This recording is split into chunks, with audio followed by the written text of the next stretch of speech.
20년 동안 당신이 사랑한 딸이 사실 당신의 아이가 아니고 당신의 아내가 당신의 친동생과 공모해 당신을 죽이려 했다면 당신은 어떤 기분이 들 것 같습니까? 이건 영화 속 이야기가 아닙니다. 바로 제가 지금 겪고 있는 지옥 같은 현실입니다. 단 5분이면 충분했습니다. 20년이라는 세월이 모래성처럼 허무하게 무너져 내리는데 필요한 시간 말입니다. 여러분은 지금 곁에 있는 사람을 얼마나 믿고 있나요? 그 사람이 보여주는 미소가 사실은 당신의 등에 칼을 꽂기 위한 연기라면 어떨까요? 오늘 제가 들려드릴 이야기는 가장 가까운 사람들에게 철저히 이용당하고 버려졌던 한 남자의 처절한 복수극, 그리고 그 끝에 발견한 잔혹한 진실에 관한 기록입니다. 새벽 2시 47분, 정적을 찢는 날카로운 전화벨 소리에 눈을 떴습니다. 침대 옆자리 아내의 빈 공간이 차갑게 느껴지던 찰나였습니다. 요즘 아내는 야근이 잦았습니다. 하지만 이 시간에 걸려온 전화는 본능적인 공포를 불러일으켰습니다. 액정 화면에 뜬 이름은 딸 지수였습니다. 엄마가 사고가 났어. 수학이 넘어 지수의 목소리는 떨리고 있었고 제 심장은 발끝까지 떨어지는 것 같았습니다. 사고 장소는 시내에서 한참 떨어진 9번 국도 근처의 채석장 진입로였습니다. 그곳은 아내가 일한다던 법률사무소와는 정반대 방향이었습니다. 미친 듯이 차를 몰아 도착한 현장은 그야말로 아수라장이었습니다. 붉고 푸른 경찰차, 경광등이 밤하늘을 기괴하게 물들이고 있었고 전신주를 들이받은 우리 집 검은색 세단은 마치 종이장처럼 구겨져 있었습니다. 구급대원들이 들것을 옮기는 소란 속에서 담요를 뒤집어 쓰고 순찰차 뒷좌석에 앉아있는 지수를 발견했습니다.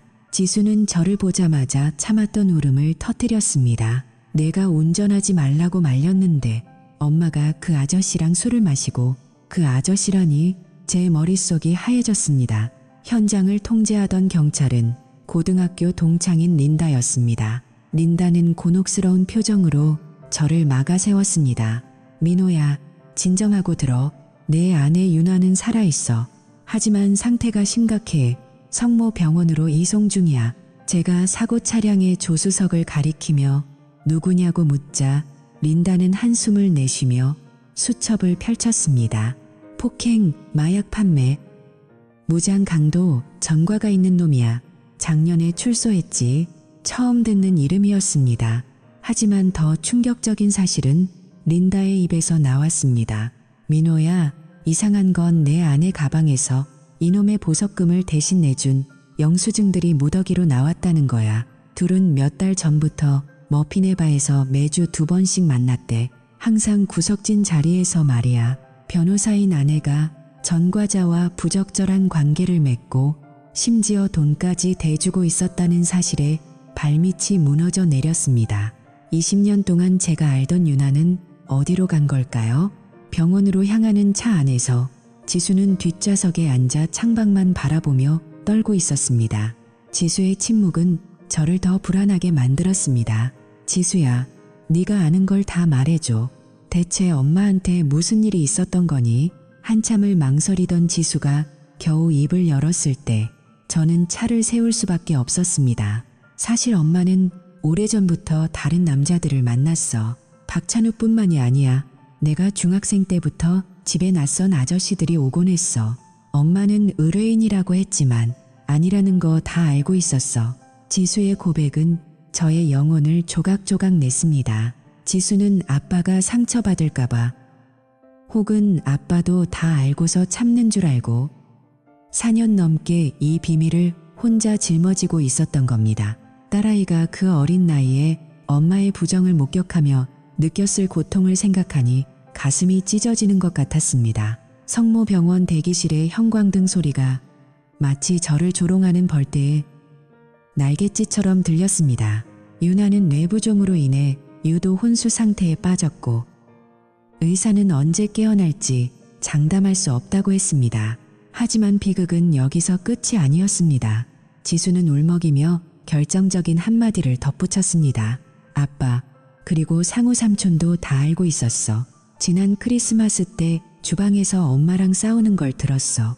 아빠가 눈치챈 것 같으니 조심하라고 삼촌이 엄마한테 화냈거든. 제 친동생, 집안의 자랑이자 유능한 변호사인 상우가 이 모든 것을 알고도 저를 속였다는 사실에 저는 숨을 쉴 수가 없었습니다. 상우는 유나가 저를 바보 취급하며 비웃을 때 옆에서 같이 웃고 있었던 걸까요? 저는 아내의 소지품 주머니에서 나온 금이 간 스마트폰을 집어들었습니다.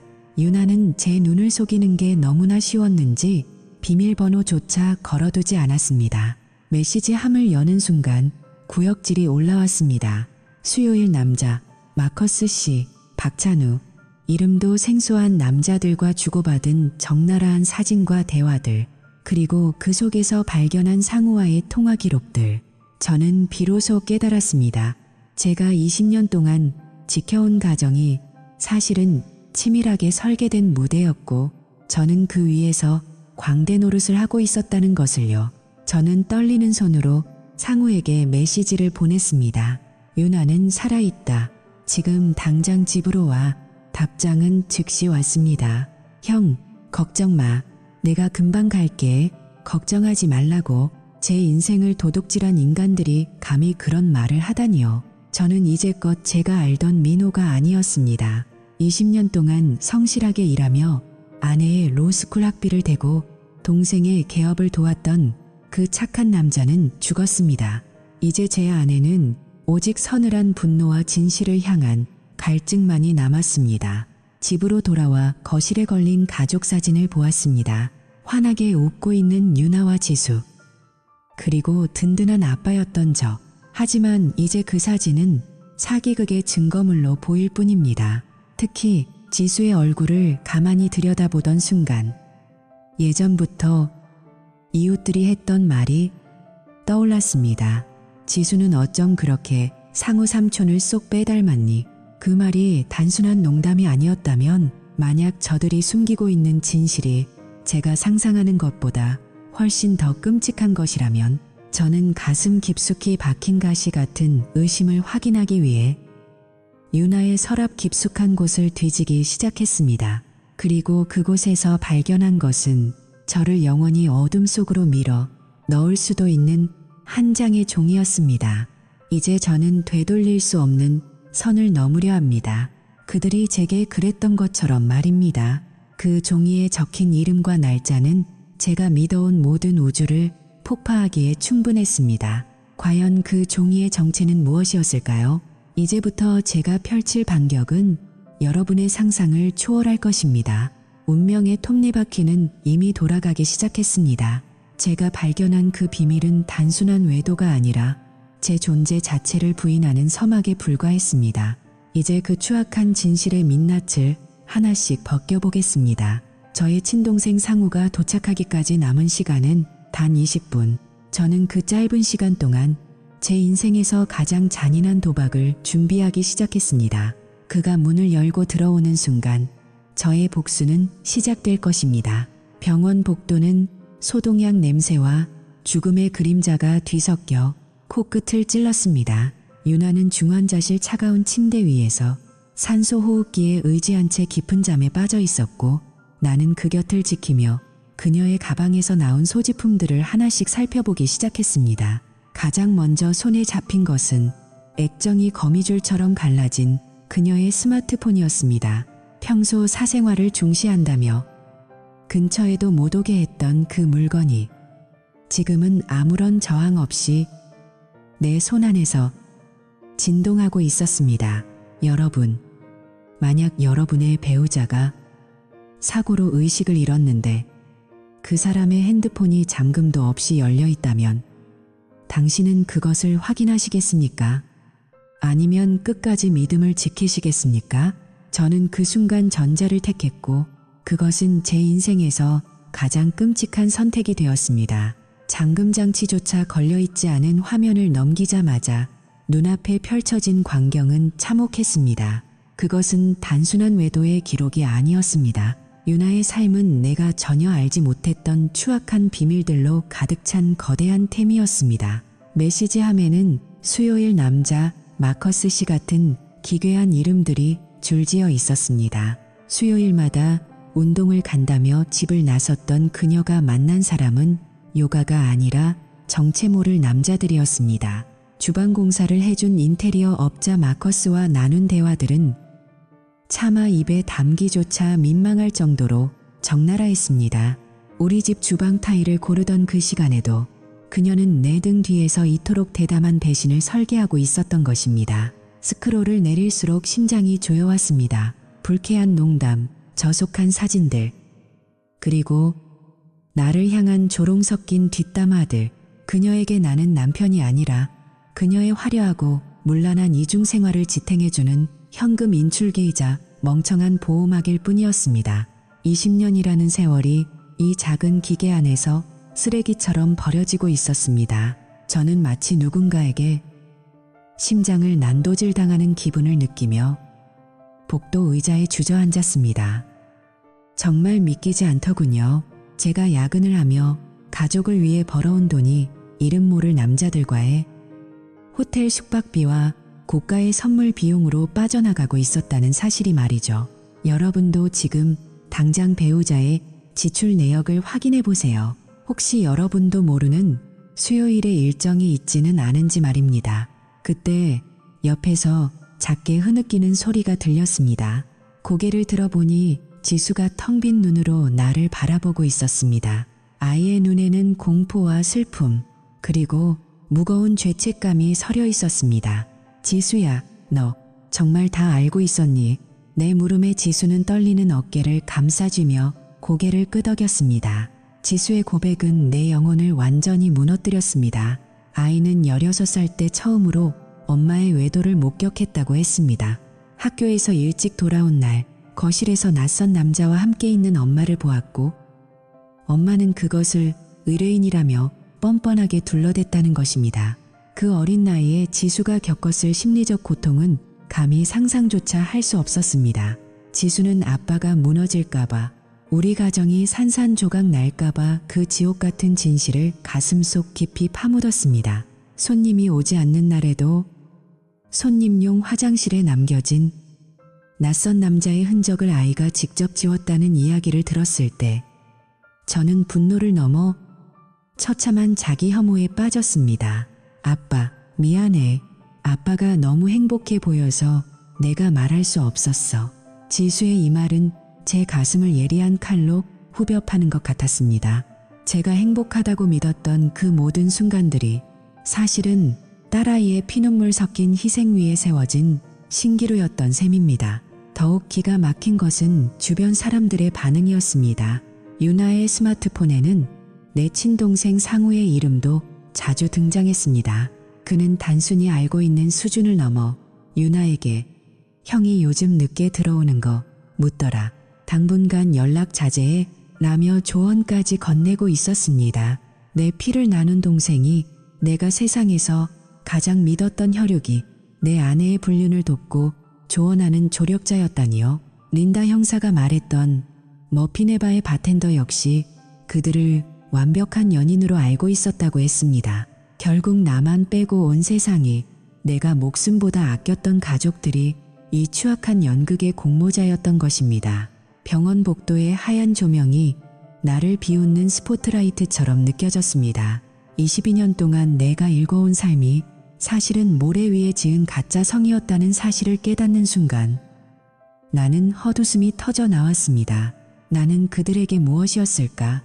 그저 속이기 쉬운 멍청이, 뒤에서 손가락질하며 비웃기 딱 좋은 희생양이었을 뿐일까? 지수가 내 손을 잡았지만 내 손은 이미 얼음처럼 차갑게 식어 있었습니다.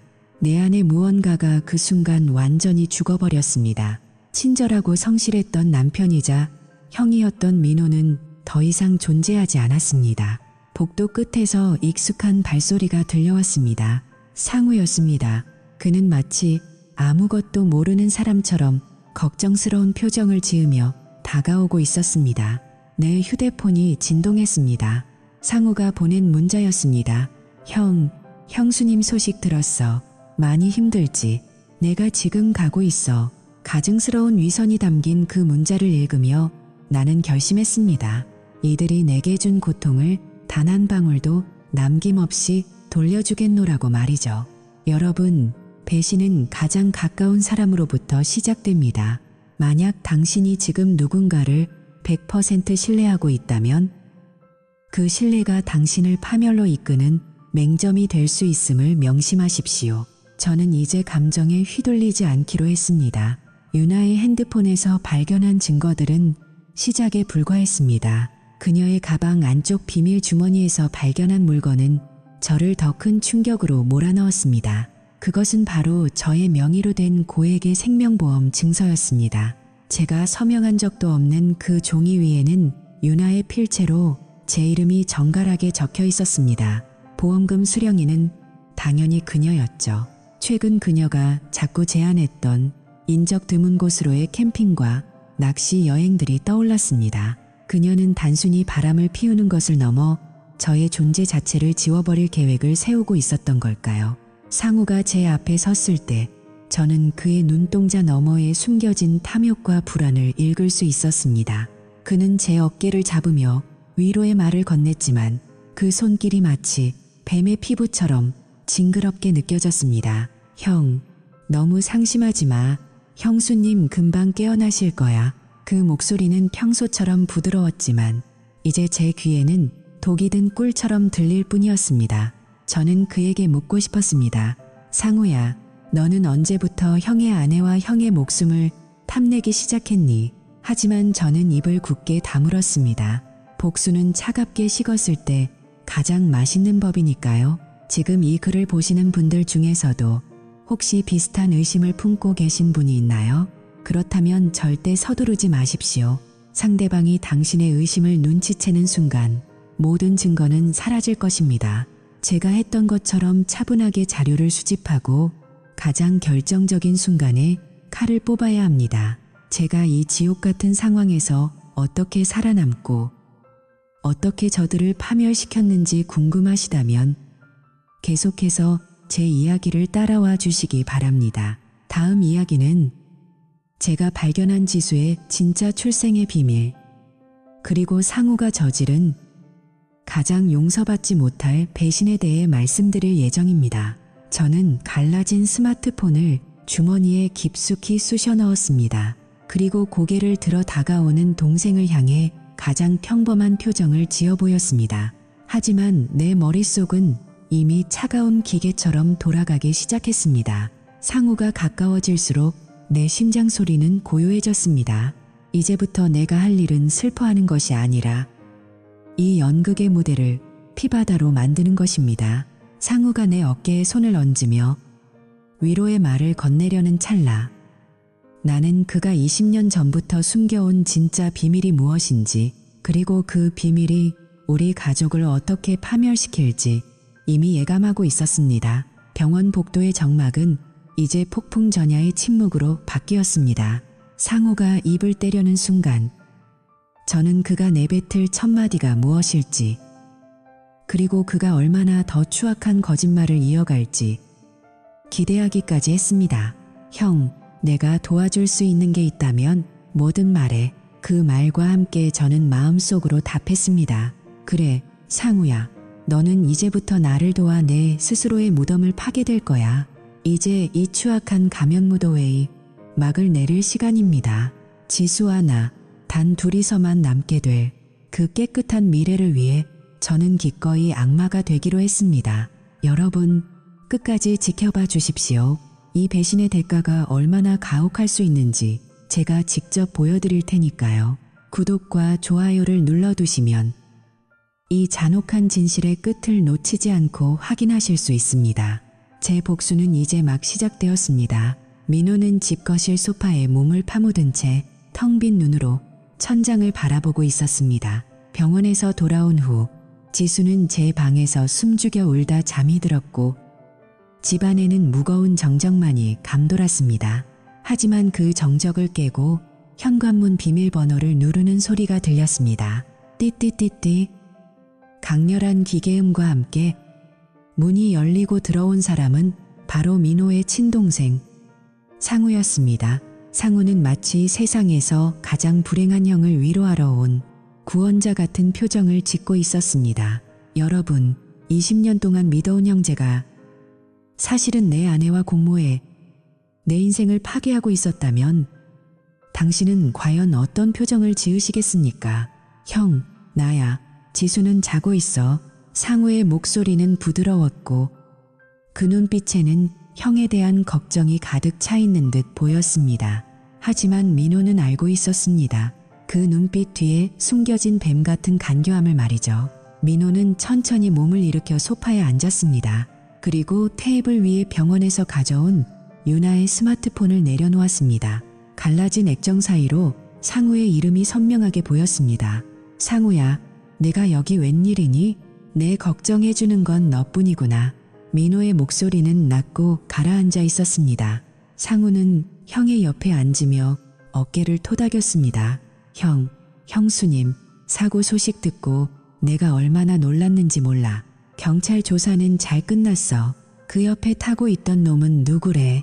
상우의 질문은 치밀했습니다. 그는 형이 어디까지 알고 있는지 간을 보고 있었습니다. 민호는 상우의 눈을 똑바로 응시했습니다. 박찬우라는 놈이라더구나. 전과가 화려한 놈이지. 그런데 상우야, 너 혹시 그놈 아니?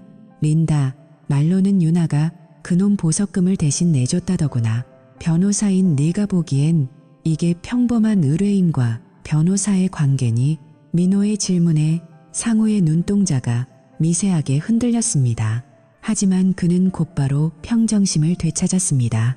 형, 형수님이 워낙 정이 많잖아. 아마 불쌍한 의뢰인 도와주려다 휘말린 걸 거야. 너무 나쁘게만 생각하지 마. 상우는 끝까지 유나를 두둔하며 형의 의심을 잠재우려 했습니다. 그 순간 민호는 참아왔던 분노가 폭발하는 것을 느꼈습니다. 그는 스마트폰을 상우의 코앞에 들이밀었습니다. 정이 많아서 그래서 내 동생이랑도 정을 나눴니? 내가 유나한테 형이 눈치챈 것 같으니 조심해라 라고 보낸 메시지. 이게 형을 걱정하는 동생이 할 짓이니? 상우의 얼굴에서 핏기가 가셨습니다. 입술이 파르르 떨리기 시작했습니다. 형수님이 형이랑 사이가 안 좋다고 고민하길래 난 그냥 사이가 안 좋아. 민호가 실성한 듯 웃음을 터뜨렸습니다.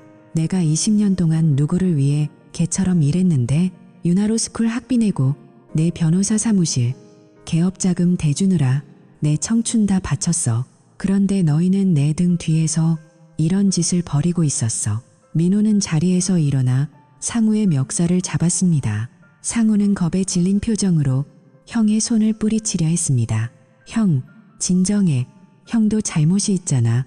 형이 언제 유나한테 따뜻한 말 한마디 해줬어. 맨날 일 핑계로 늦게 들어오고 유나를 방치했잖아. 아름답고 똑똑한 여자가 외로움을 타는 게 당연한 거 아냐. 공기를 가르는 날카로운 소리와 함께 민호의 손바닥이 상우의 뺨을 강타했습니다. 상우는 바닥에 고꾸라졌고 입가에는 붉은 혈흔이 맺혔습니다. 내 잘못이라고. 네가 감히 내 노력을 그따위로 모욕해. 민호는 부들부들 떨리는 손으로 바닥에 쓰러진 상우를 내려다보았습니다. 언제부터였니? 언제부터 내 아내를 내 여자로 여겼던 거야. 상우는 입가에 피를 닦아내며 고개를 들었습니다. 그의 눈에는 이제 미안함 대신 도끼가 서려 있었습니다. 알고 싶어. 그래, 말해줄게. 우리 형은 참 멍청해. 형 결혼식 날 기억나. 형 술 취해서 호텔방에서 뻗어 있을 때 유나는 울고 있었어. 가장 행복해야 할 날에 버림받았다고 생각했지. 그때 내가 유나를 위로해줬어. 그날 밤이 시작이었어. 민호의 심장이 멈추는 것 같았습니다. 20년 전 인생에서 가장 행복했던 날이 사실은 가장 치욕스러운 날이었다니. 그리고 지수 첫 돌잔치 날 기억해? 형 밖에서 고기 굽는 동안 주방에서 유나가 그러더라. 형이랑 사는 게 지옥 같다고. 나랑 있을 때만 숨을 쉴 수 있다고. 상우의 목소리는 점점 더 당당해졌습니다. 그는 마치 자신이 유나를 구원한 영웅이라도 되는 양 떠들어댔습니다. 민호는 다시 한번 주먹을 불끈 쥐었지만 이번에는 때리는 대신 가슴에 손을 얹었습니다. 그곳에는 방금 전 발견한 지수의 DNA 검사 결과지가 들어있었습니다. 상우야, 너는 네가 유나를 사랑한다고 생각하니? 아니, 너는 그저 나를 질투한 거야. 내가 가진 모든 것을 뺏고 싶었던 거지. 하지만 네가 뺏은 건 내 아내만이 아니었구나. 민호는 주머니에서 종이를 꺼내 상우의 얼굴 앞에 던졌습니다. 친생자, 관계, 성립 불가능 0%. 상우의 눈이 커졌습니다. 지수가 내 딸이라니. 20년 동안 내가 내 자식을 내 자식인 줄 알고 키웠어. 네가 싼 똥을 내가 치우고 있었다고. 민호의 포효가 거실을 울렸습니다. 이제 상우는 아무 말도 하지 못했습니다. 그는 무릎을 꿇은 채 바들바들 떨기만 했습니다. 20년의 세월이, 그 치밀했던 기만극이 단 한 장의 종이 앞에 무너져 내렸습니다. 내가 잘못했어. 지수는 아무 잘못 없잖아. 네, 입으로 지수 이름 부르지 마. 지수는 내 딸이야. 내 핏줄일지는 몰라도 기저귀 갈아주고 잠투정 받아준 건 나야. 너 같은 괴물한테 지수를 줄 순 없어. 민호는 상우의 짐가방을 현관 밖으로 던져버렸습니다. 당장 나가. 내 집에서, 내 인생에서 사라져. 다시는 내 눈앞에 나타나지 마. 너와 유나, 그리고 그놈들까지 내가 전부 지옥으로 보내줄 테니까. 상우는 도망치듯 집을 빠져나갔습니다. 닫히는 문소리와 함께 민호는 자리에 주저앉았습니다. 여러분, 만약 여러분이 제 입장이라면 이 비극을 견뎌낼 수 있으시겠습니까? 피를 나눈 형제가 내 아내와 부정을 저지르고 20년 동안 키운 딸마저 그의 자식이었다는 사실, 이것보다 더한 배신이 세상에 또 있을까요? 지금 당장 댓글로 여러분의 생각을 남겨주세요. 제가 이들에게 어떤 방식으로 복수해야 가장 처절할지 여러분의 의견이 필요합니다. 사실 상우의 배신은 여기서 끝이 아니었습니다. 그는 유나와 함께 제 명의로 거액의 생명보험을 들어두었더군요. 제가 사고로 죽기를 기다리며 그들은 이미 새로운 미래를 설계하고 있었습니다. 여러분, 지금 혹시 가족 중에 너무 완벽해 보이는 사람이 있나요? 그 완벽함 뒤에 숨겨진 날카로운 칼날을 조심하십시오. 여러분의 신뢰가 때로는 가장 위험한 무기가 될 수 있습니다. 민호는 어둠이 내려앉은 거실에서 홀로 다짐했습니다. 이제 슬픔은 사치다. 오직 냉혹한 정의만이 남았을 뿐이다. 그는 다시 휴대폰을 들었습니다. 이번에는 경찰이 아닌 마을의 모든 비밀을 알고 있는 편집장 캐롤에게 전화를 걸 차례였습니다. 캐롤, 저 민호입니다. 내일 아침 신문 일면에 실릴 아주 흥미로운 자료가 있습니다. 상우는 집 밖으로 쫓겨난 뒤에도 형의 분노가 어디까지 뻗칠지 짐작조차 하지 못했습니다. 그는 그저 형이 시간이 지나면 진정될 것이라 믿었죠. 하지만 민호의 복수는 이제 막 시작되었을 뿐입니다. 법조계에서 승승장구하던 상우의 명예, 그리고 유나가 쌓아온 모든 경력을 단번에 무너뜨릴 핵폭탄이 준비되고 있었습니다. 여러분, 진정한 복수는 주먹이 아니라 머리로 하는 법입니다. 제가 어떻게 이 배신자들을 법적, 사회적으로 완전히 매장시켰는지 궁금하시다면 좋아요와 구독을 눌러주세요. 다음 영상에서는 상우의 사무실을 쑥대밭으로 만들고 그가 담당하던 고객들 앞에서 그의 만행을 폭로하는 그 통쾌한 순간을 생생하게 전해드리겠습니다. 여러분이 놓치면 후회할 반전의 반전이 기다리고 있습니다. 민호는 거실벽에 걸린 가족 사진을 떼어냈습니다. 그리고 상우와 유나의 얼굴 부분만 차갑게 도려냈습니다. 이제 그 사진에는 오직 지수와 자신만이 남았습니다. 지수야, 걱정 마. 아빠가 다 지켜줄게. 민호는 잠든 딸의 방문 앞에서 조용히 읊조렸습니다.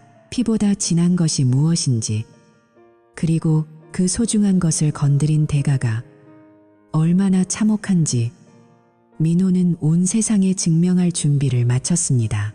폭풍은 이제 막 시작되었습니다. 배신의 끝에는 반드시 파멸이 따른다는 사실을 민호는 자신의 남은 인생을 걸고 보여줄 것입니다. 여러분, 끝까지 지켜봐 주십시오.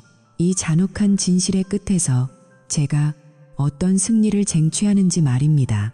지금 당장 이 영상을 친구들에게 공유하고 배신자들에게 경종을 울려주세요. 형, 제발. 우리 형제잖아. 상우의 마지막 구걸이 귓가에 맴돌았지만 민호는 단호했습니다. 아니, 우리는 이제 남보다 못한 괴물일 뿐이야. 민호의 목소리는 얼음처럼 차가웠습니다. 복수의 톱니바퀴는 이미 맞물려 돌아가기 시작했고 누구도 그것을 멈출 수 없었습니다. 다음 편에서 공개될 상우의 추락, 절대 놓치지 마십시오. 민호는 주머니 속에서 무겁게 느껴지는 종이 한 장을 만지작거렸습니다. 방금 전 친동생 상우를 집에서 쫓아내며 던졌던 그 결과지의 사본이었습니다. 하지만 의심은 꼬리에 꼬리를 물었습니다. 상우의 고백대로 지수가 그의 딸이라면 유나는 대체 언제부터 나를 속여온 것일까? 여러분, 만약 여러분이 20년 동안 금지옥엽 키운 자식이 사실은 가장 믿었던 혈육의 아이라는 사실을 알게 된다면 그 배신감을 감당할 수 있겠습니까? 이 모든 의문을 풀기 위해 민호는 며칠 전 조용히 방문했던 마르티네즈 박사의 유전자 검사 센터를 떠올렸습니다. 당시 마르티네즈 박사는 긴장한 기색이 역력한 민호에게 두툼한 서류 봉투를 건넸습니다. 민호 씨, 결과가 나왔습니다. 하지만 마음을 단단히 먹으셔야 할 것 같군요. 그가 건넨 종이에는 차가운 숫자와 전문 용어들이 가득했습니다. 부권지수 0%, 친생자 관계 성립 불가능. 민호는 그 순간 자신의 존재 자체가 부정당하는 기분을 느꼈습니다. 20년 동안 지수의 기저귀를 갈아주고 첫 걸음마에 환호하며 졸업식에서 눈물을 훔쳤던 그 모든 기억이 타인의 삶을 훔쳐본 것처럼 낯설게 다가왔습니다. 하지만 더 잔인한 진실은 따로 있었습니다. 박사는 민호가 묻기도 전에 말을 이었습니다. 사실 2년 전에도 귀하의 배우자께서 같은 검사를 요청하신 적이 있습니다. 그때도 결과는 같았죠. 부인은 이미 지수가 귀하의 친딸이 아니라는 사실을 정확히 알고 계셨습니다. 민호는 머리를 둔기로 맞은 듯한 충격에 빠졌습니다. 유나는 이미 모든 것을 알고 있었으면서도 민호가 헌신적으로 가족을 위해 희생하는 모습을 뒤에서 비웃으며 지켜봤던 것입니다. 여러분, 이게 바로 가스라이팅의 정점 아닐까요? 나를 사랑한다고 말하면서 뒤에서는 내 인생을 통째로 부정하고 있었던 겁니다. 민호는 분노를 억누르며 유나의 빈 방으로 향했습니다. 평소 그녀가 잠가두었던 책상 서랍을 열기 위해 그녀의 가방에서 찾아낸 작은 열쇠를 꽂았습니다. 딸깍 소리와 함께 열린 서랍 안쪽에는 정교하게 숨겨진 이중 바닥이 있었습니다. 그곳에서 민호는 낡은 가죽 수첩 하나와 은행 통장들, 그리고 서류 뭉치를 발견했습니다. 통장 잔고를 확인하는 순간 민호의 눈이 휘둥그레졌습니다. 지난 3년 동안 공동 계좌에서 조금씩 빠져나간 돈들이 이름 모를 비밀 계좌에 쌓여 있었습니다. 그 금액은 무려 20만 달러, 하나로 약 2억 원이 넘는 거액이었습니다. 민호가 가족의 미래를 위해 야근하며 벌어온 돈이 그녀의 비자금으로 둔갑해 있었습니다. 여러분도 지금 배우자의 공동 계좌 내역을 꼭 확인해 보세요. 혹시 여러분 모르는 비밀 바닥이 있을지도 모릅니다. 그 아래 놓인 보험 서류는 민호의 호흡을 멈추게 했습니다. 그것은 민호의 명의로 된 고액 생명보험 계약서였습니다. 민호가 서명한 기억이 없는 그 종이에는 정교하게 위조된 그의 서명이 적혀 있었고 수익자는 오직 유나 한 명으로 지정되어 있었습니다. 보험 가입 날짜는 불과 6개월 전이었습니다. 민호는 최근 유나가 제안했던 일련의 사건들을 복기하기 시작했습니다. 여보, 우리 오랜만에 단둘이 등산 가요. 아주 깊은 산속인데 경치가 정말 좋대요. 이 캠핑장은 휴대폰도 안 터지는 오지라는데 우리 둘만의 시간을 보내기 딱이지 않아요. 평소 아웃도어 활동을 혐오하던 그녀의 갑작스러운 제안들, 그것은 재결합을 위한 노력이 아니라 치밀하게 계산된 암살 계획의 전조였습니다. 만약 그 산행에서 사고가 났다면 민호는 아무도 모르게 실족사로 처리되었을 것이고 유나는 슬픔에 젖은 미망인 연기를 하며 거액의 보험금과 비자금을 챙겨 상우와 행복한 여생을 보냈을 것입니다. 사람이 아니야. 민호는 떨리는 손으로 책상 위에 놓인 녹음기를 집어들었습니다. 그는 곧장 병원으로 향했습니다. 중환자실 유리창 너머로 여전히 평온하게 잠든 유나를 바라보며 민호는 차가운 미소를 지었습니다. 그는 그녀의 귓가에 대고 낮게 속삭였습니다. 유나 씨, 이제 그만 일어나야지. 당신이 설계한 결말이 조금 바뀌었거든. 민호는 그녀가 의식을 되찾았다는 간호사의 말을 듣고 병실 안으로 들어갔습니다. 유나는 눈을 뜨자마자 민호를 보며 눈물을 흘리는 연기를 시작했습니다. 나 무서웠어. 지수는 괜찮아. 하지만 민호는 아무 말 없이 유전자 검사 결과지와 보험 서류 사본을 그녀의 침대 위에 던졌습니다. 유나의 표정은 순식간에 굳어버렸습니다. 내 친동생과 20년을 속인 것도 모자라. 내 목숨값으로 새 인생을 살려 했던 그 대담한 계획에 대해서 말이야. 유나는 처음에는 머리 부상을 핑계로 횡설수설했지만 민호가 상우와의 대화가 담긴 녹취 파일을 재생하자 결국 본색을 드러냈습니다. 그래, 알았으면 어쩔 건데 당신은 증거가 없잖아. 이건 다 부상으로 인한 헛소리라고 우기면 그만이야. 그녀는 비웃듯이 말했습니다. 하지만 민호는 기다렸다는 듯이 자신의 스마트폰을 들어 올렸습니다. 아니, 유나 씨, 당신이 방금 내뱉은 그 모든 자백, 지금 이 순간에도 실시간으로 녹음되고 있거든. 그리고 내 변호사 에디가 방금 전 검찰에 이 파일을 전송했어. 유나의 얼굴이 종이장처럼 창백해졌습니다. 그녀가 쌓아온 법조인으로서의 명예와 범죄의 알리바이가 동시에 무너지는 순간이었습니다. 민호는 경실을 나서며 마지막 한마디를 남겼습니다. 보험금은 걱정 마. 당신이 감옥에서 10년 넘게 썩는 동안 그 돈은 당신이 그토록 부정했던 내 딸 지수의 대학 등록금으로 아주 유용하게 쓰일 테니까. 병실 복도에는 유나의 비명 섞인 절규가 울려 퍼졌지만 민호의 발걸음은 그 어느 때보다 가벼웠습니다. 여러분, 지금 이 순간에도 가장 가까운 사람의 배신으로 고통받고 계신가요?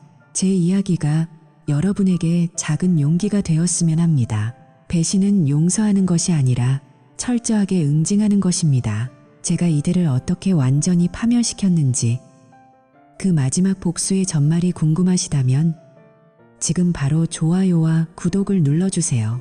여러분의 클릭 한 번이 배신자들에게는 치명적인 일격이 됩니다. 민호의 복수는 이제 시작일 뿐입니다. 그는 이미 상우의 변호사 사무실을 무너뜨릴 자료들을 준비해 두었습니다.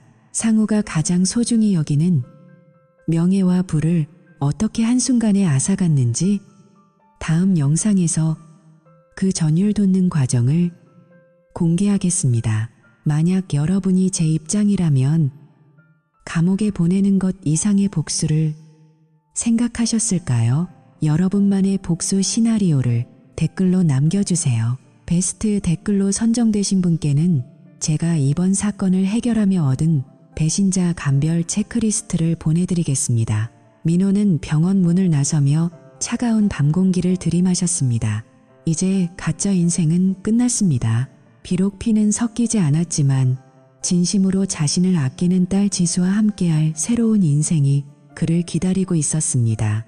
하지만 그 전에 마무리해야 할 일이 하나 더 있었습니다. 바로 이 모든 비극의 공범인 상우를 만나는 일이었습니다. 상우는 자신의 형이 이 모든 비밀을 알아챘다는 사실을 꿈에도 모른 채 여전히 승소 파티를 즐기고 있었습니다. 민호는 상우의 파티장으로 향하며 녹음기의 재생 버튼을 눌러보았습니다. 그 속에는 유나의 자백뿐만 아니라 상우가 형의 결혼식 날 저질렀던 만행에 대한 증거도 들어있었습니다. 여러분, 복수의 가장 큰 적은 서두름입니다. 가장 기쁠 때 가장 큰 절망을 안겨주는 것, 그것이 민호가 선택한 방식이었습니다. 다음 이야기에서는 상우의 호화로운 파티가 어떻게 통곡의 현장으로 변했는지, 그리고 그가 저지른 보험 사기의 결정적 증거가 어떻게 세상에 드러났는지 상세히 전해드리겠습니다. 여러분, 절대 눈을 떼지 마세요. 이제 진짜 참교육이 시작됩니다. 지금 바로 알림 설정을 확인하세요. 다음 편에서 뵙겠습니다. 판사나 검사의 손이 아닌 바로 제 손으로 직접 마침표를 찍기로 했습니다. 민호는 떨리는 가슴을 진정시키며 거실에 펼쳐진 배신의 잔해들을 내려다보았습니다. 이제 더 이상의 눈물은 없었습니다. 오직 정교하게 설계된 차가운 복수만이 그를 움직이는 연료였습니다. 여러분, 진정한 복수는 상대방이 가장 높이 올라갔을 때 그 발판을 치워버리는 것입니다. 민호는 그날 밤 린다 형사와 변호사 에디 그리고 신문사 편집장 캐롤에게 동시에 전화를 걸었습니다. 준비가 되었습니다. 이제 세상을 깨울 시간입니다. 내일 아침 이 도시의 공기는 아주 차가워질 겁니다. 다음날 아침 평온했던 소도시는 발칵 뒤집혔습니다. 지역 최대 신문인 메인 데일리 뉴스 일면에는 충격적인 헤드라인이 실렸습니다. 존경받는 변호사와 그 형제, 거액의 보험 사기 및 살인 공모 의혹. 기사에는 민호가 제출한 병실에서의 자백 녹취록, 상우의 범행 가담 정황, 그리고 윤아가 로펌 공금을 횡령해 박찬우의 보석금과 외도 비용으로 사용한 계좌 내역이 낱낱이 공개되었습니다. 이 소식은 SNS를 통해 전국으로 퍼져나갔고 사람들은 믿었던 법조인들의 추악한 민낯에 분노했습니다. 변호사가 자기 형을 죽이려 했다니 이게 사람이 할 짓인가요? 대중의 분노는 걷잡을 수 없이 커졌습니다. 상우는 자신의 사무실에서 3명의 VIP 고객과 미팅을 하던 중 수사관들에게 체포되었습니다. 그의 화려한 경력은 수갑의 차가운 금속음과 함께 영원히 끝이 났습니다. 그는 연행되면서도 이건 오해다. 형이 미친 거다. 저 녹음은 조작된 거야.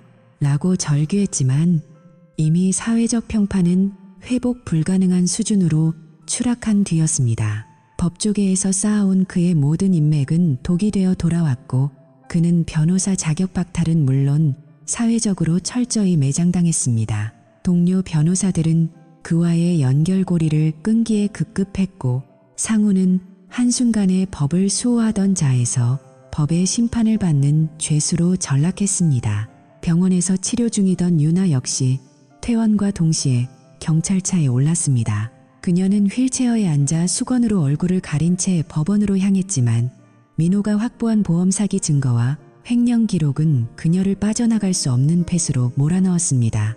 재판 과정에서 상우와 유나는 서로의 형량을 낮추기 위해 상대방에게 죄를 떠넘기는 추악한 폭로전을 이어갔습니다. 상우가 먼저 제안했어요. 그가 없었다면 난 이런 생각조차 못했을 거예요. 아니요. 유나가 저를 유혹하고 형을 죽이자고 했습니다. 그녀가 주동자입니다. 한때 사랑과 욕망으로 뭉쳤던 그들의 관계는 공포와 이기심 속에서 비참하게 자멸했습니다. 최종 선고일 판사의 목소리가 엄숙하게 법정에 울려 퍼졌습니다. 유나는 보험 사기 미수 및 횡령 혐의로 징역 12년을, 상우는 살인 예비 음모 및 사기 공모 혐의로 징역 5년형을 선고받았습니다. 공범이었던 켈빈 에임스 역시 기존 형량에 3년이 추가되었습니다. 그들이 법정을 떠나 교도소 호송차로 향할 때 민호는 멀리서 그 뒷모습을 가만히 지켜보았습니다. 가슴속을 짓누르던 거대한 돌덩이가 마침내 사라진 기분이었습니다. 20년의 기만이 단 몇 시간의 판결로 종결되었습니다. 모든 풍파가 지나간 뒤 민호는 자신의 집으로 돌아왔습니다. 아내의 소유권은 이혼 합의 과정에서 모두 민호에게 이전되었고 이제 이곳은 더 이상 거짓의 무대가 아니었습니다. 지수는 잠시 휴학을 결정하고 아빠의 곁을 지켰습니다. 사실 지수에게도 친부인 상우와 양부인 민호 사이에서 선택의 순간이 있었습니다. 하지만 지수는 단 1초의 망설임도 없이 민호의 손을 잡았습니다. 나를 키워준 사람은 아빠야. 혈연보다 중요한 건 우리가 함께 보낸 시간이야. 지수의 이 한마디는 민호의 상처 입은 심장을 완전히 치유해 주었습니다. 어느 해질녘 두 사람은 집 앞 현관 계단에 나란히 앉았습니다. 오렌지빛 노을이 마당을 따뜻하게 적시고 있었고 시원한 저녁 바람이 뺨을 스쳤습니다. 민호는 문득 옆에 앉은 지수를 바라보았습니다. 이제는 어엿한 숙녀가 된 딸의 모습에서 더 이상 배신의 그림자는 찾아볼 수 없었습니다. 아빠, 나 궁금한 게 있어. 지수가 조심스럽게 입을 열었습니다. 응, 뭔데 지수야. 우리가 진짜 가족인 게 맞을까? 피가 전혀 섞이지 않았는데도 민호는 지수의 손을 꼭 잡았습니다. 그의 손은 이제 더 이상 차갑지 않았습니다. 지수야, 가족은 DNA가 만드는 게 아니란다. 네가 처음 아빠라고 불러줬을 때, 네 무릎이 까져서 내가 약을 발라줬을 때, 우리가 함께 웃고 울었던 그 20년의 시간이 진짜 가족을 만드는 거야. 너는 누가 뭐래도 내 딸이고 나는 영원히 내 아빠야. 진실은 변하지 않는단다. 지수는 민호의 어깨에 머리를 기대며 소리 없이 눈물을 흘렸습니다. 그것은 슬픔의 눈물이 아닌 안도와 치유의 눈물이었습니다. 두 사람은 그렇게 한참 동안 말없이 지는 해를 바라보았습니다. 과거의 배신은 잿더미가 되어 흩어졌고 그 위에서 진실이라는 이름의 새로운 삶이 싹트고 있었습니다. 이제 민호는 더 이상 새벽 이시의 전화를 두려워하지 않게 되었습니다. 여러분, 진정한 복수란 무엇이라고 생각하시나요? 상대를 감옥에 보내고 파멸시키는 것만이 전부는 아닙니다. 그들이 망쳐놓은 내 삶을 다시 아름답게 가꾸고 소중한 사람과 함께 평온을 되찾는 것, 그것이야말로 배신자들에게 보여줄 수 있는 가장 완벽하고 위대한 복수입니다. 저민호는 이제 지수와 함께 새로운 시작을 하려 합니다. 여러분도 혹시 지금 배신으로 인해 무너져 있다면 제 이야기를 통해 다시 일어설 용기를 얻으셨으면 좋겠습니다. 지금까지 저의 잔혹하고도 통쾌한 복수극을 함께 지켜봐 주셔서 진심으로 감사합니다. 배신은 우리를 잠시 멈추게 할 순 있지만 결코 죽이지 못합니다. 오히려 우리를 더 강하고 현명하게 만들 뿐이죠. 만약 여러분 주변에도 믿음을 저버리는 사람이 있다면 절망하지 마세요. 진실의 힘은 생각보다 강하며 공리는 반드시 살아있습니다. 여러분의 삶에도 평화와 정의가 함께하기를 진심으로 기원합니다. 마지막으로 제 이야기가 여러분에게 작은 통찰을 주었다면 좋아요를 눌러주세요. 그리고 여러분이 생각하는 진정한 가족의 의미는 무엇인가요? 혈연일까요? 아니면 함께한 시간일까요? 여러분의 따뜻한 의견을 댓글로 나눠주세요. 배신을 이겨낸 여러분만의 노하우나 조언이 있다면 그것도 큰 힘이 될 것입니다. 지금 당장 가족에게 사랑한다는 말을 전해보는 건 어떨까요? 구독을 유지해주시면 더 놀랍고 감동적인 우리 주변의 숨겨진 이야기들로 다시 찾아뵙겠습니다. 민호와 지수의 이야기는 여기서 마칩니다. 이제 우리 모두 행복해질 자격이 있습니다. 안녕히 계십시오.